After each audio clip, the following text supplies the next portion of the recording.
Good afternoon, everyone.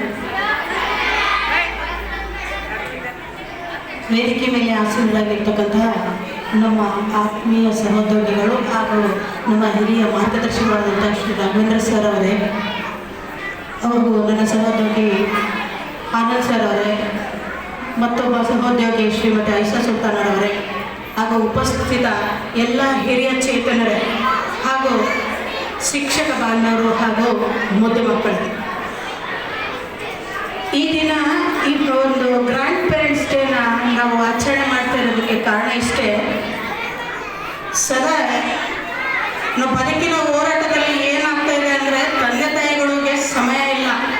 ಮನೆ ಖರ್ಚು ವೆಚ್ಚಗಳನ್ನು ಬ್ಯಾಲೆನ್ಸ್ ಮಾಡೋದಕ್ಕೆ ಅವರು ತಮ್ಮ ಒಂದು ಜವಾಬ್ದಾರಿ ಮೂಟೆಗಳನ್ನ ಹೊತ್ಕೊಂಡು ಅಡ್ಡಾಡ್ತಾ ಇರ್ತಾರೆ. ಪಾಪ ಗ್ರ್ಯಾಂಡ್ ಪೇರೆಂಟ್ಸ್ ಅವರು ತಮ್ಮ ಒಂದು ಮಕ್ಕಳ ಬಾಲ್ಯದಲ್ಲಿ ತಮ್ಮ ಮಕ್ಕಳೊಂದಿಗೆ ಸಮಯ ಕಳೆಯಕ್ಕೆ ಆಗಲಿಲ್ಲ ಅಂತ ಕೊರಗು ಇರ್ತದೆ.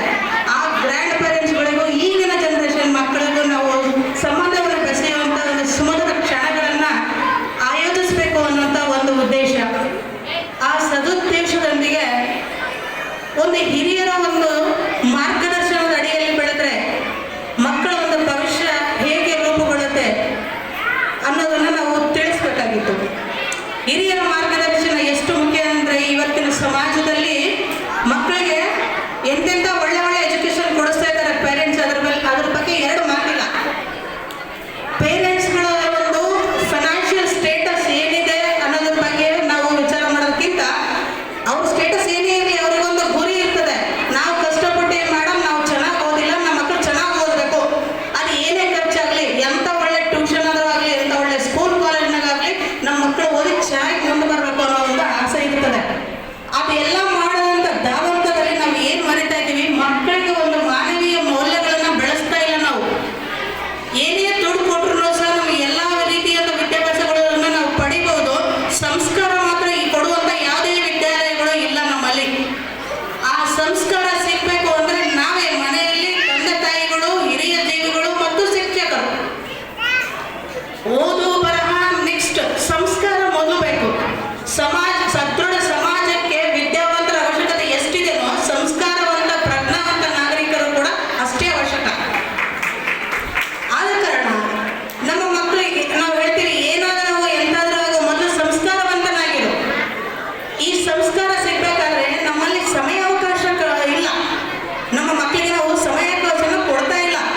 ಹಾಗಾಗಿ ಮಕ್ಕಳಿಗೆ ಪ್ರೀತಿಯ ಕೊರತೆ ಬಹಳ ಆಗ್ತಾ ಇದೆ. ಈ ಪ್ರೀತಿಯ ಕೊರತೆ ಆದಾಗ ಮಕ್ಕಳು ಮಾನಸಿಕ ಖಿನ್ನತೆಗೆ ಒಳಗಾಗ್ತಾರೆ. ಯಾವುದು ತಮ್ಮ ಮನಸ್ಸಿಗೆ ಉತ್ಸಾಹವನ್ನು ಕೊಡ್ತದೋ ಅದರ ಕಡೆಗೆ ಅವರು ವಾಗ್ತಾ ಇದ್ದಾರೆ. ಎಲ್ಲಿ ತಂದೆ ತಾಯಿಗಳ ಜೊತೆಗೆ ಸಮಯ ಕಳೆಯಕ್ಕೆ ಆಗ್ತಾ ಇಲ್ಲ. ಕಂಪ್ಲೀಟ್ ತಂದೆ ತಾಯಿ ಬಿಸಿ. ಅಜ್ಜ ಅಜ್ಜಿ ಅಂದಿರು ಈಗ ಬೇರೆ ಕಡೆ ಎಲ್ಲೋ ಹಳ್ಳಿ ಒಳಗೆ ಇರ್ತಾ ಇದ್ದಾರೆ, ಅಥವಾ ಎಲ್ಲೋ ಬೇರೆ ಕೆಲಸದಾಗ ಬಿಸಿ ಇರ್ತಾರೆ, ಅಥವಾ ಕೂಡು ಕುಟುಂಬ ಇರೋದಿಲ್ಲ ಅಂತಲೂ ತಿಳ್ಕೊಳ್ರಿ. ಆಗ ಮಕ್ಕಳಿಗೆ ಈಸಿಯಾಗಿ ಸಿಗ್ತಾ ಇರೋದು ಯಾವುದು? ನಮ್ಮ ಮೊಬೈಲ್.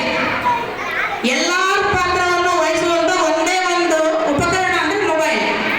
ಆ ಮೊಬೈಲ್ನೊಂದಿಗೆ ಮಕ್ಕಳು ಎಷ್ಟು ಸ್ಪಾಯ್ಲ್ ಆಗ್ತಾ ಇದ್ದಾರೆ ಅಂದರೆ, ಅವರ ಒಂದು ಕಂಪ್ಲೀಟ್ ಲೈಫ್ ಕೊಲಾಪ್ಸ್ ಆಗ್ತಾ ಇದೆ. ಎಷ್ಟೊಂದು ಮಕ್ಕಳ ಮಾನಸಿಕ ಖಿನ್ನತೆಗೆ ಕಾರಣ ಈ ಒಂದು ಮೊಬೈಲ್. ಹೀಗಾಗಿ ಮೊಬೈಲಿಂದ ಹೊರಗೆ ಬರಬೇಕಾದ್ರೆ ಒಂದೇ ಒಂದು ಔಷಧ ಅಂದರೆ ನಮ್ಮ ಹಿರಿಯ ನಾಗರಿಕರ ಸಾಮರ್ಥ್ಯ. ಆದ ಕಾರಣ ಎಲ್ಲ ಒಂದು ಹಿರಿಯ ನಾಗರಿಕರಲ್ಲಿ ನನ್ನ ವಿನಂತಿ ಏನಂದರೆ, ಎಲ್ಲರ ಮನೆಗಳು ಸಣ್ಣ ಪುಟ್ಟ ಪ್ರಾಬ್ಲಮ್ಗಳು ಇದ್ದೇ ಇರ್ತವೆ. ಅದ್ರ ಎಲ್ಲವೂ ಬದಿಗಿಟ್ಟು ಡೈಲಿ ಒಂದು ಹಾಫ್ ಅನ್ ಅವರ್ ಮಕ್ಕಳ ಜೊತೆಗೆ ಸಮಯ ಕಳೀರಿ. ತಂದೆ ತಾಯಿಗಳು ಅವ್ರನ್ನ ಒಂದು ಸ್ವಲ್ಪ ರಿಸ್ಟ್ರಿಕ್ಟ್ ಮಾಡಿರ್ತಾರೆ. ಆ ಒಂದು ರಿಸ್ಟ್ರಿಕ್ಷನ್ ಇಲ್ಲದೆ ಇರ್ತಕ್ಕಂಥ ನಿಮ್ಮೊಂದಿಗೆ ವಿಷಯಗಳನ್ನ ಶೇರ್ ಮಾಡ್ಕೊಳ್ಳೋಂಥ ಸ್ವಾತಂತ್ರ್ಯ ಮಕ್ಕಳಿಗೆ ಕೊಡ್ರಿ. ಅವರಲ್ಲಿ ಇರ್ತಕ್ಕಂಥ ಸಣ್ಣ ಪುಟ್ಟ ಪ್ರಾಬ್ಲಮ್ಗಳನ್ನ ದೂರ ಮಾಡಿ ಅವ್ರಿಗೊಂದು ಒಳ್ಳೆ ಸಂಸ್ಕಾರವನ್ನು ಕೊಡ್ರಿ ಅಂತ ಹೇಳ್ತಾರೆ. ಅವರು ಕೆಲವೊಂದು ಸಾಂಸ್ಕೃತಿಕ ಕಾರ್ಯಕ್ರಮಗಳನ್ನ ತಮಗೆ ತೋರಿಸ್ಬೇಕು ಅನ್ನೋದಕ್ಕೆ ಮಾತ್ರದಿಂದ ಕಾಯ್ತಾ ಇದ್ದಾರೆ. ಈಗಾಗಲೇ ಸಮಯ ತುಂಬ ಆಗಿದೆ, ಇನ್ನು ಹೆಚ್ಚು ಹೊತ್ತು ಕಾಯಿಸೋದಿಲ್ಲ. ಇಷ್ಟೇ